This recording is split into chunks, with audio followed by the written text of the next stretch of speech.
The Battle of Guanzhong occurred during the Taiping Revolution that took place in November 1861. When Taiping's Western Army was defeated at Wuhan, they lost their connection with their capital of Nanjing. Former Western Army commander Chen Yusheng then decided to resupply at Guanzhong. Some of their soldiers were troops who once fought for the Nine Rebellion, so Yusheng decided not to provide them with supplies, as he was uncertain of their loyalty. Background: on August 22, the Zhanfeng Emperor of the Qing dynasty died at age 30. Gen. Guan Wen ordered the Stationary Green Standard Army, consisting of 500,000 men, to move to eastern Henan to guard the capital at Beijing. However, the campaign began to look like an ambush to Chen. His uncle Chen Dekai did not obey Chen's orders. In November, Chen Dekai directed an offensive in southern and western Henan that he easily won. The attack created a long front for the Taiping Western Army.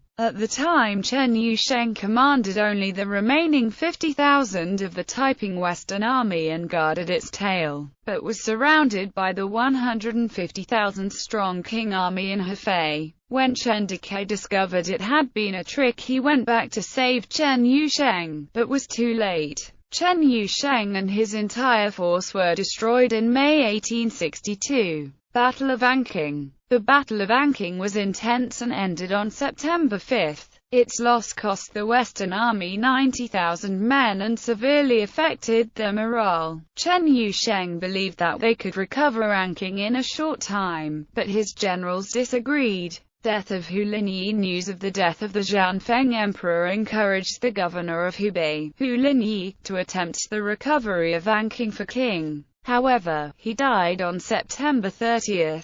This was good news for Chen Yusheng, because Hu Linyi was the most formidable of his enemies. Fatigue. An important factor in the actions of the Western Army was their own fatigue after so many years of fighting. A series of defeats damaged troop morale, and so an escape from the fighting was desired. However, the supply of soldiers and food could have just been an excuse by Chen Yusheng. Taiping's third and last Western offensive. The Taiping Army had been raised 3 times in large-scale Western offensives. The first was in Hunan and Hubei in 1853, led by Qin Rigang, Xu Dakai and Lai Hanying, with an army of over 300,000. The second offensive took place in Wuhan in 1855, led by Wei Jun, Chen Yusheng and Yang Fuqing. This offensive was the largest, with over 700,000 troops. The final was the Battle of Guanzhong in 1861.